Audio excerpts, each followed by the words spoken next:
Hi guys, I'm Liam. Just a bit about me. Before I came to Norland, I did a BTEC level 3 in children's play learning and development. I never attended an open day, so I literally had a girl called Laura, who was studying at Norland, come in and give me a talk, and I just knew, like, at that point, like, this is what I want to do. So, like, you guys all do it better than I did. I never came to one of these. I worked in a nursery whilst I was studying for my level 3, so that was the experience that I had. Why I applied?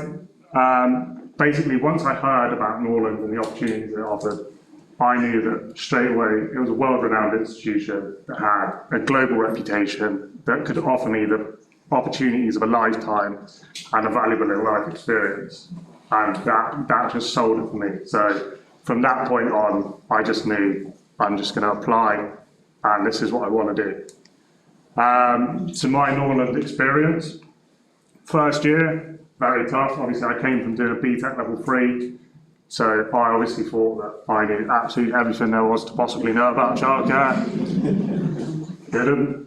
And that took a bit of adjusting, because, you know, it's all well and good having that experience, but then to have childcare experience and then go to the Norland level of expectations and just that quality that I was not prepared for. Like, the level of quality there is just blew me away. So that took some adjusting, and also adjusting to life away from home. I come from quite a big family. I have there's 6 of us. I have 4 brothers, 1 sister. So to come to a university full of girls was just crazy. Like, to not have like anyone to like kick a football with and stuff. That was a bit of a crazy one. You did meet someone here, Sean? Yeah, I did meet my girlfriend here. Yes. Second year, that's when the adjustment, you've adjusted, and that's now where like the hard work kicks in. That's when you're now balancing your degree, the diploma work, the experiences, placements, everything. You're just trying to do that whilst also kind of cutting your teeth on the academic side, like really learning and developing those academic skills. And that is something that I cannot stress the importance of. Like, I never thought that I would enjoy writing and reading academic work, but once I got good at it, I loved it. And referencing, all my friends used to come to me for referencing, because it was just like this skill that I'd developed. Third year, that was intense. Like, that's when your dissertation's in, and that's a stressful time. But also preparing for end year, that's when you're doing your employment weeks. That's genuinely like the best 8 weeks of my life.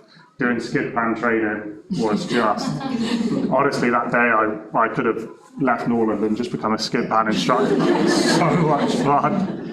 And then rewarding, so I started my first NQM placement. So like, to have gone through the whole journey, and then to like now be just that final step away from being an Norland nanny was just like the best feeling ever.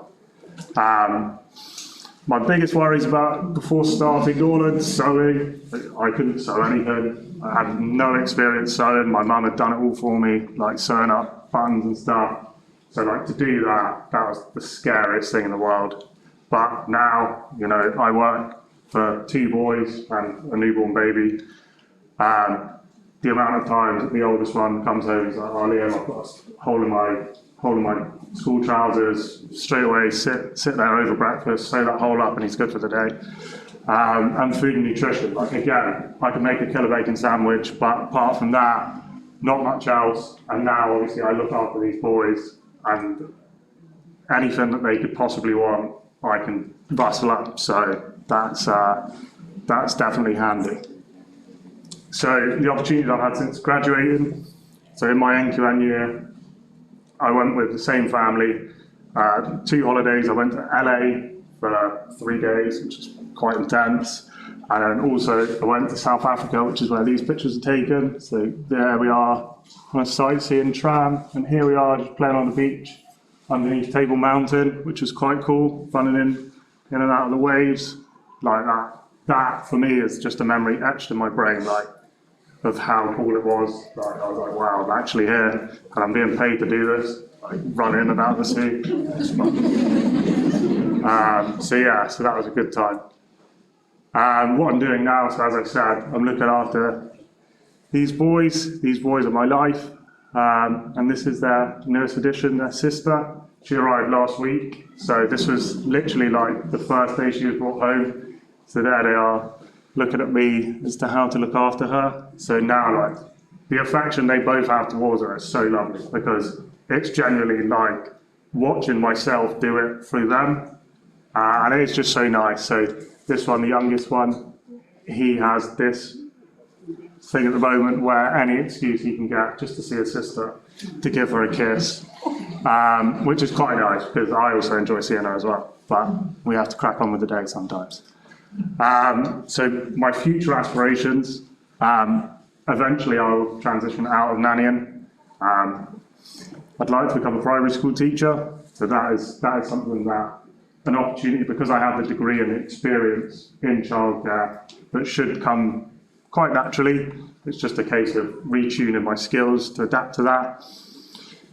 Ideally, I'd then like to progress to become a head teacher, because I just feel like, for me, not only from my experience as Norlander, but my experience of working with children, I just want to make sure that I can pass on all the skills to ensure that the children are getting the best possible care.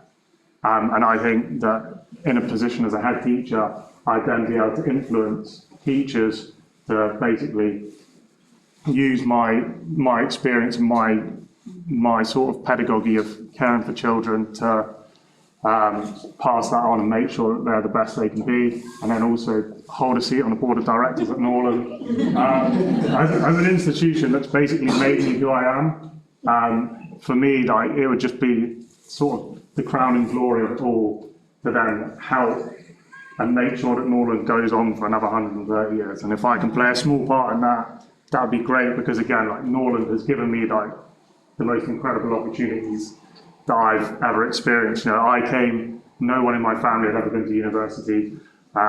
They took out personal loans for me to go within sort of, I think it was 22 months of me starting my NQN year, to then me finishing paying them off.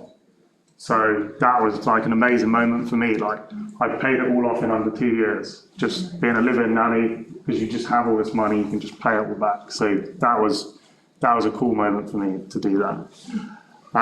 Here I am. So the one thing that I always say to myself when it gets tough is, like, be the person the 5-year-old you aspires to be like. And I look at that picture and I'm like, I hope that if he got to meet me now, that he'd be proud of who I am and who I've become. And a nice story with that is that my oldest child, he is 5, well, he's 4, soon to be 5, as he keeps telling me.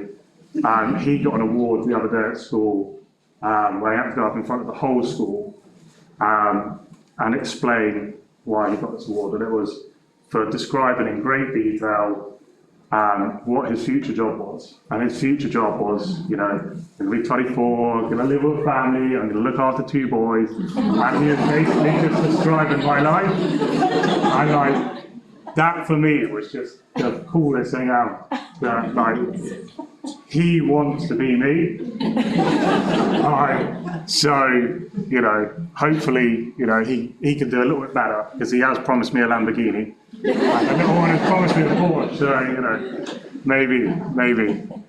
But yeah, that's me finished. Fantastic.